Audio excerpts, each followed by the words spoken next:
Hello, everyone, and welcome to Adaptive Fitness and Accessibility Insights on the Inclusive Wellness Network. I'm your host, Sandra, and today we're going to be talking about accessibility and participation in adaptive sports and fitness for individuals with disability. Let me ask you a question. Have you ever thought about what it will feel like to walk into a gym and not be able to use anything? Not because you don't want to, but because the environment was not designed for you. This is the reality many individuals with disabilities face when trying to access fitness and recreation spaces. Adaptive fitness and accessibility are essential topics with exercise science and fitness program management because they directly influence participation, independence, and quality of life. According to Jones, accessibility impacts not only physical health but also social inclusion and overall well being. Adaptive sports are defined as physical activities modified to allow individuals with physical or cognitive disabilities to participate fully. These programs are not just about exercise, they are about inclusion, empowerment, and opportunity. In this podcast, I will discuss barriers to participation, motivation for engagement, assessment strategies, and how exercise professionals can apply this knowledge to create inclusive programs. Let's start first with accessibility and barriers in fitness. Accessibility in fitness environments remains a significant challenge.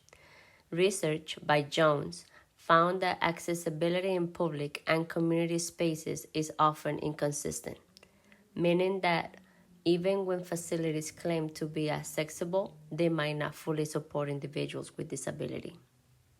Similarly, Lindsay examined accessibility in social environments and found that many facilities fail to meet ADA standards. This creates barriers not only to physical activity, but also to social participation and identify formation. These findings highlighted that the accessibility is not just about physical structures, it's about creating an environment that allows individuals to fully engage in activities. From fitness program management perspective, this emphasizes the importance of designing programs that go beyond basics compliance. Programs must be actively ensure that individuals with disability can participate meaningful and independently. After telling you guys this, let me ask you something. If you go to college, if you go to the supermarket, if you go to the gym, have you ever thought how people disabled will be able to enter if they don't have the push button? The reason I'm asking this is because I had the opportunity to be in a class where we will be able to be for one day a person disabled, where we had the opportunity to be in a wheelchairs and be in a campus in Georgia State University. And yes, we have doors where they have the push button that they can open by themselves. But sometimes, certain time, the doors don't open. So it's hard for people disabled to enter to the buildings. Another one are the hallways, pathways that they have to pass by.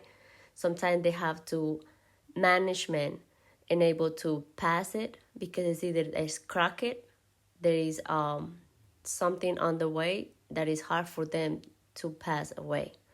Another thing that we always can also figure it out is most of us always have something in our hands, and most common thing is our cell phones. People with wheelchairs, they have to have management to have the book bag in the back of the wheelchair, the cell phones between their legs because they have to use their hands to move the wheels. And when they have to open the door, it's going to be hard for them to management also push the button, run, get the door before they close it. It's thing that we have to consider that even that many places say that accessible for them, sometimes it doesn't work. Let me continue now with motivation and barriers to participation. Understanding why individuals participate in adaptive sports is essential for improving programs design. Kim finds that individuals are motivated by social support, enjoyment, and physical health benefits. However, participation is often limited by barriers such as lack of resources, limited awareness, and environment constraints. These barriers can discourage individuals from engaging in physical activity even when they are motivated. Additionally, found that many fitness professionals feel underprepared to work with individuals with disabilities. This lack of training can further limit opportunities to participation and inclusion. Despite these barriers, research by Richard highlighted the importance of social interaction and peer support inclusive environments that foster communities can significantly increase motivation and adherence to exercise programs. That being said, as an exercise physiologist, we have the opportunity that we can have certificates to be able to help these people, and it's not a charge, it's free. Assessment and performance in adaptive fitness. Assessment is a critical component of exercise programming, but traditional fitness tests are not always appropriate for individuals with disabilities. For example, Gomez found that medicine ball throw can effectively measure mobility and performance in wheelchair athletics. This provides a reliable way to access upper body strength and functional ability. Similarly, Caroli demonstrates that adaptive fitness assessment allows individuals with special needs to be evaluated fair and accurately. These findings are important because they are ensured that individuals are assessed based on their abilities, not their limitations. From a program management perspective, using appropriate assessment tools allows professionals to track progress, evaluate outcomes, and design more effective programs. Application for exercise physiologists. Exercise physiologists play a key role in creating inclusive fitness environments.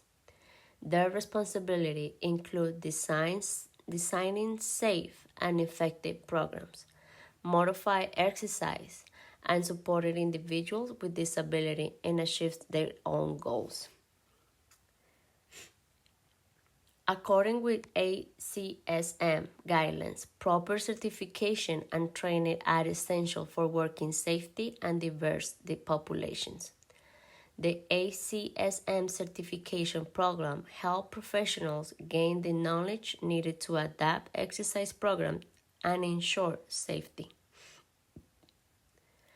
In practice, exercise physiologists, we can create a progressive training, encourage participation through a positive reinforcement, educate clients on safe movement patterns.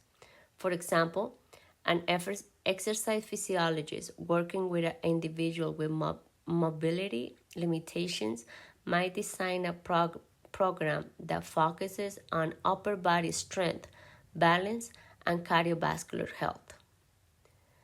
I have my personal experience on power soccer chair observation.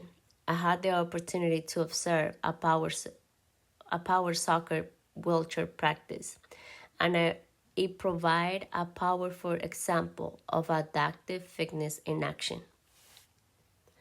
At first, I expect the activity to be limited, but instead, I saw athletics competing with energy, confidence, and enthusiasm. What I shot the most was the sense of community. When spectators who were not family members or caregivers attend, the athletics become even more motivated. The encouragement they received made them feel valued and support. It was clear that they felt like stars while doing something they enjoy.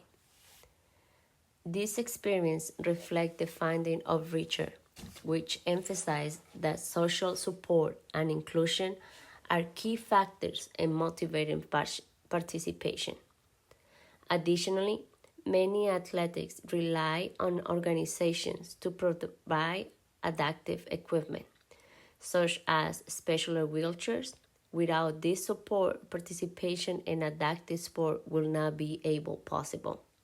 The reason of this is, for example, in soccer, they use a specific chair, and without the supporting organizations, each player they had to be paying for that chair approximately $12,000, and plus that they have to have equipment for protections like helmet. They have to put a pillow between the legs so they don't have any wounds. So it's opportunity for them to explore something that they like. Broader role accessibility in society. Accessibility extends beyond these environments. For example, Lindsay highlight how inaccessibility social spaces can limit participation in community and social identity information. This means accessibility impacts not only exercise but also how individuals connect with other participants in society. From a program management perspective, this reinforces the importance of creating inclusive environments across all settings, not just gyms, but also recreational spaces and social space. In conclusion, accessibility remains a critical issue in fitness and adaptive sports, but research shows that participation can be improved through proper program design, professional training, and social support. Studies by Kim and researchers emphasize the importance of motivation and community, while Jones highlights the need for improved accessibility in public spaces. Exercise physiologists and fitness professionals play a key role in bridging these gaps by creating inclusive, safe, and supported environments. Ultimately, adaptive fitness is about more than exercise. It is about empowerment, independence, and inclusion. As professionals, we have the opportunity to ensure that everyone, regardless of ability, has access to a healthy and active lifestyle. And like we always say, exercise is medicine. Thank you for listening and have a good day.